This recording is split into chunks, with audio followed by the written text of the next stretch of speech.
मग मी गेले त्यांच्या गावी. तिथं गेल्याच्या नंतर आई-वडिलांच्या इथं तब्बल महिनाभर राहिले मी तिथं. हं. महिनाभर राहिल्याच्या नंतर तिथं शेतातलं आमच्या भावाने चंदन लावलेलं आहे शेतामध्ये आणि मग त्याच्यात गवत वगैरे खूप, कारण मशागत करायला एवढे लोकं कोणच नाही.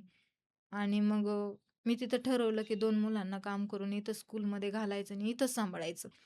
तर कुठेतरी वाटलं की पहिले दिवस घेऊन जगू आपण. कारण काहीतरी काळ होता म्हणायचा आपला वाईट आणि सोडून द्यायचा, असं म्हणजे उमेद जागवली मी माझ्या मनामध्ये आणि तिथं काम करायला लागले. काम करायला लागले, पण आईने मला तिथं नाही राहून दिलं. का? महिना कंप्लीट झाला. हां. महिना कंप्लीट झाल्याच्या नंतर तिने भांडे आदळायला चालू केले. सकाळची 7ची वेळ होती.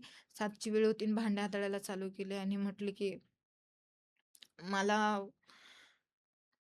इथं आता निनांदी पोरगी राहिल्याच्या नंतर माझ्या मुलाचं लग्न कसं होणार?" बरं. असं बोलले. असं बोलल्याच्या नंतर पोरांना पण माझ्या लहान-लहान वसवस करायची.